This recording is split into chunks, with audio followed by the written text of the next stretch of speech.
Les amis, bienvenue sur cette nouvelle vidéo, toujours en direct de Bishkek au Kirghizistan, dans laquelle je vais répondre à une question qui m'a été posée par l'un d'entre vous, Alexandre, si je ne dis pas de bêtises, qui me demandait « Raph, comment tu fais pour gérer ton business tout en voyageant quasiment toute l'année ?» Donc voilà, c'est vrai que si tu ne me connais pas, je te l'ai dit, je suis en direct du Kirghizistan à Bishkek, j'y suis depuis un mois, je pense y rester 3 mois, donc ça peut être une longue période, mais j'ai souvent l'habitude de voyager un peu plus souvent et rapidement que ça, d'être assez volatile, d'aller à droite, à gauche assez rapidement, partout sur la planète Terre. Et évidemment, quand on a un business, eh bien, il faut une certaine logistique derrière pour pouvoir gérer à bien son business. Donc, je vais te partager dans cette vidéo quelques petites astuces, quelques outils, quelques petites techniques que j'ai pour simplement gérer mon business de la façon la plus optimale. Donc, on a déjà eu le débat avec beaucoup d'amis entrepreneurs également qui bossent sur Internet, puisque mon business est entièrement, quasi entièrement digital. Donc, simplement avec mon ordinateur finalement et mon téléphone, je peux m'en sortir. Mais c'est vrai qu'on a déjà eu le débat avec pas mal d'amis entrepreneurs de se dire est-ce que c'est réellement possible d'avoir un style de vie où on mène à la fois son business, on gère son business et à la fois on voyage. La conclusion, c'est qu'on est évidemment toujours beaucoup plus efficace lorsqu'on est statique à un seul et même endroit, parce qu'évidemment voyager, ça veut dire des avions, donc des transferts, des taxis, des bus, des trains, des retards, des décalages horaires, des choses administratives ou en tout cas des petits ajustements, on va dire, à faire d'un point de vue au quotidien, on va dire, simplement aller chercher une SIM card, se repérer dans la ville, trouver un nouveau restaurant où aller manger de la bonne nourriture, trouver un nouveau café où aller travailler, etc., etc. Donc évidemment, on est beaucoup plus efficace quand on est statique. N'empêche que, en tout cas, j'ai quand même réussi à trouver un bon équilibre, puisque aujourd'hui, ça fait quand même plusieurs années que je voyage. Hein. Tu le sais, si tu me suis depuis un petit moment sur cette chaîne YouTube, j'en suis à mon 85e pays. L'objectif, c'est d'en faire 100 avant mes 30 ans. Il me reste 1 an et demi. Donc voilà, et en parallèle de ça, j'ai un business qui me génère, alors voilà, je partage plus mes chiffres, mais qui me génère largement suffisamment d'argent, en tout cas vis-à-vis de ce que ça génère et vis-à-vis de la masse, on va dire, salariale qu'il y a derrière, puisqu'il y a littéralement personne en masse salariale. Il n'y a que moi et une assistante à temps plein qui m'assiste sur certaines tâches, et puis j'ai quelques prestataires évidemment à droite à gauche qui vont m'assister également pour certains besoins. Mais tout ça pour te dire qu'on n'est pas une grosse équipe, donc là-dessus, c'est relativement simple à gérer. Et en fait, ce qui est magique aujourd'hui avec Internet, c'est qu'on est en mesure de générer des sommes relativement conséquentes avec très peu de moyens humains, très peu d'équipes, simplement parce qu'on a accès à des outils qui permettent d'automatiser pas mal de choses, et ça c'est magnifique. Je pense qu'aujourd'hui, il y a des gens qui font le même chiffre d'affaires que moi en France sur des business beaucoup plus traditionnels et physiques avec une masse salariale beaucoup plus élevée, qui seraient potentiellement jaloux ou qui se diraient putain merde, ce type n'a pas toutes ces emmerdes de gestion humaine, d'employés, etc., à gérer, de locaux, d'entretien, des choses comme ça à gérer. Ce type est à l'autre bout du monde avec son ordinateur et une assistante freelance à temps plein qui n'a même pas le statut de salarié, et il génère autant voire plus d'argent que moi. Donc clairement aujourd'hui c'est la magie d'Internet, mais là n'est pas le sujet. En tout cas aujourd'hui je commence déjà à m'égarer un petit peu. Donc j'ai listé rapidement quelques petits outils, la vidéo va pas être très longue, mais je vais te partager tout ça. La première chose, c'est la sécurité, et bien évidemment des données. Quand on voyage dans le monde entier et que son business repose à 100% sur son ordinateur et son téléphone, il faut à tout prix faire en sorte que ces données soient en sécurité et sauvegardées quelque part. Encore il y a pas longtemps, j'ai entendu quelqu'un me dire qu'il avait perdu toutes ses données et qu'il était dans la merde parce qu'il avait bossé très longuement sur un projet et qu'il n'avait pas de sauvegarde autre que sur son ordinateur. Ça pour moi c'est une catastrophe en 2022 que de ne pas avoir des sauvegardes ailleurs. Donc évidemment, j'ai des sauvegardes à droite, à gauche. Donc, j'ai d'abord un iCloud sur mon téléphone. Donc, tout ce qui est lié sur mon téléphone, c'est sauvegardé en temps réel sur iCloud, l'outil d'Apple. Donc, dans le nuage, pour que si jamais je rachète un nouveau téléphone ou si je me fais voler mon téléphone ou si je le perds, eh bien, en 3 clics et très peu de temps, je récupère toutes mes données et mes settings, mes paramètres sur mon nouveau téléphone. Donc, c'est la première chose. Ensuite, j'ai un outil pour mon ordinateur qui s'appelle Backblaze. Je pourrais te mettre ça si tu veux dans la barre de la description ci-dessous, qui permet de sauvegarder également en temps réel tout ce qui se passe sur mon ordi. Donc, il y a un fichier qui a été modifié, ajouté ou supprimé.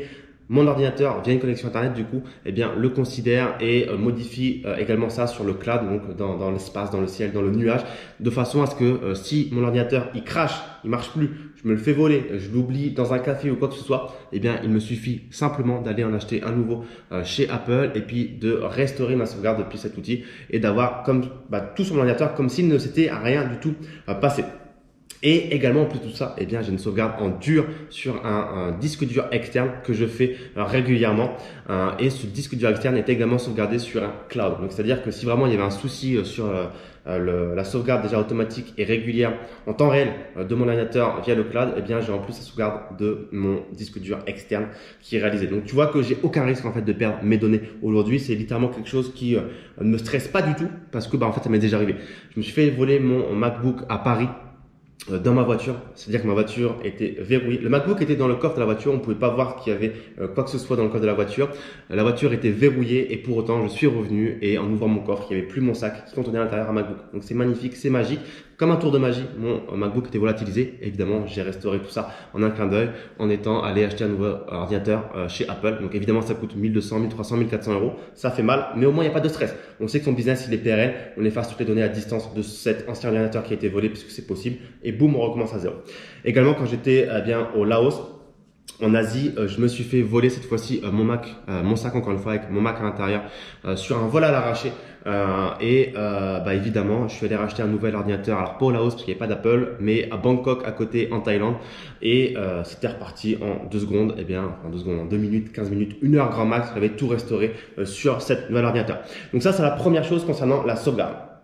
Ensuite, il y a la flexibilité via tout ce qui est outils en ligne, c'est-à-dire que évidemment, je bosse avec tout ce qui est Google Sheets et Google Drive, c'est-à-dire que j'ai pas mal de fichiers de suivi de données qui sont sur Google Drive et Google Sheets, Google Word, tout ce que tu veux, pour avoir accès en ligne et hors ligne aussi à ces documents. C'est-à-dire que quand je prends l'avion et que je dois accéder à ces documents, déjà c'est possible sans internet dans l'avion et je peux en plus de ça les modifier. Donc si j'ai besoin de faire un suivi de données ou de bosser sur un projet ou quoi que ce soit, c'est très simple parce que moi je bosse beaucoup avec Google Sheets où j'ai beaucoup de tableurs, beaucoup de données qui sont condensées de suivi des performances, des métriques sur ces outils-là. Donc ça permet d'avoir accès hors ligne quand parfois il n'y a pas de connexion internet parce que ça arrive aussi que on est dans un hôtel, on est dans un café, on est dans un avion, on est dans une gare et ça capote, ça marche pas le wifi. Donc ça permet de continuer d'avancer, de travailler même sans internet puisque malheureusement quand on a un business en ligne, évidemment c'est en ligne, donc il faut internet. S'il n'y a pas internet, c'est compliqué. D'où l'avantage de ces outils via Google. Ensuite, pour la sécurité des données, j'ai un VPN en permanence. C'est-à-dire que là, je suis chez moi dans un Airbnb, qui est pas réellement chez moi du coup, puisque je l'ai loué pour 4 mois. Le VPN est systématiquement en marche. Donc un VPN, c'est quoi? C'est ce qui permet de crypter ta connexion. C'est-à-dire que au-delà de ta connexion via ta box internet, tu réajoutes une strate de sécurité entre guillemets en cryptant ta connexion en ayant une nouvelle adresse IP, en étant localisé comme étant dans un autre endroit. Donc ça te permet à la fois de sécuriser ta connexion internet et ça te permet également d'accéder à des ressources que tu n'aurais peut-être pas avec ta connexion internet originelle, par exemple ici du Kyrgyzstan. Ça m'arrive parfois quand j'ai besoin d'accéder à des données sur des sites étrangers. Moi aujourd'hui je bosse ou j'analyse parfois des entreprises étrangères dans le cadre de mes investissements en bourse ou dans des startups.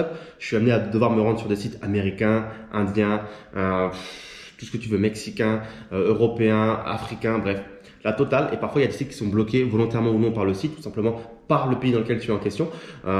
Voilà, on va parler d'une chose très concrète. Peut-être que vous avez déjà voyagé et que vous avez voulu vous connecter sur un site pornographique dans un certain pays qui vous l'a interdit tout simplement parce que c'était pas non plus possible selon les lois en question de ce pays-là. Parlons sans tabou.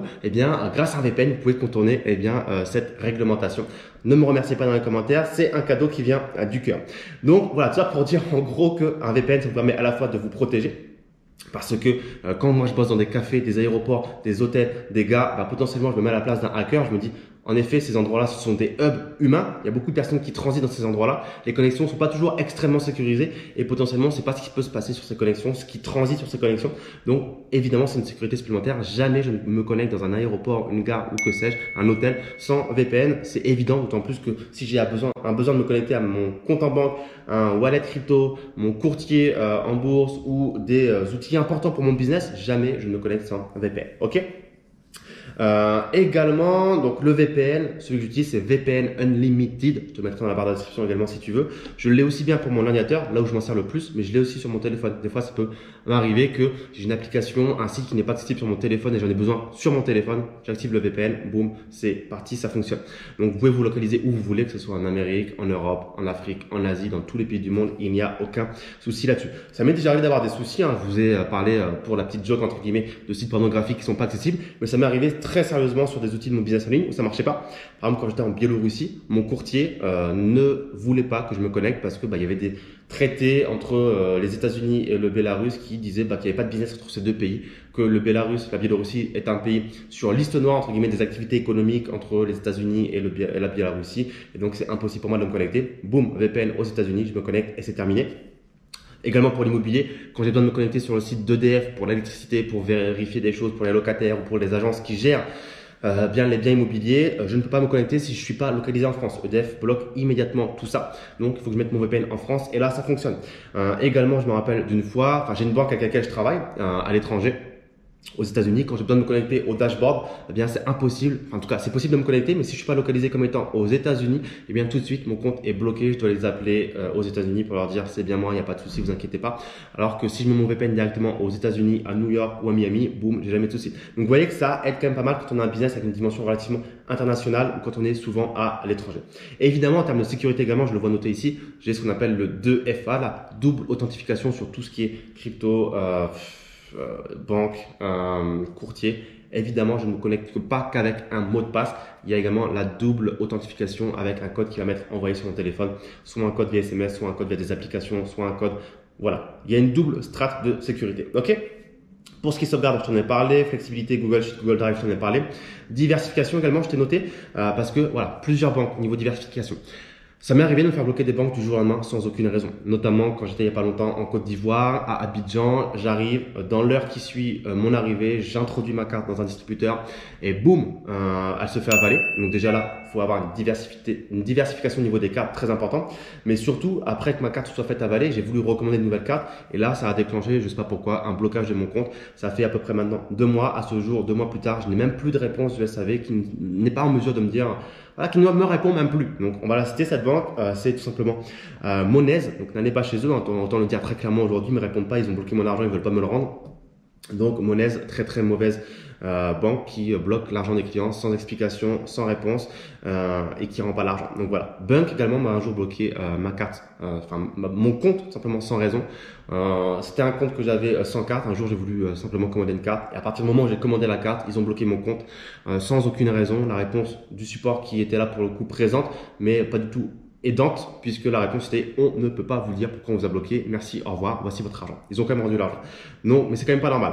N26 aussi, alors très bien N26, mais qui parfois m'a demandé des justifications plutôt pénibles. Pourquoi vous faites ce virement là vers là-bas, pourquoi vous faites ci, d'où vient cet argent? Bon bah écoute, je vais te dire pourquoi, mais c'est relou. Donc voilà, diversification au niveau des banques, très important pour ne pas se retrouver à court d'argent.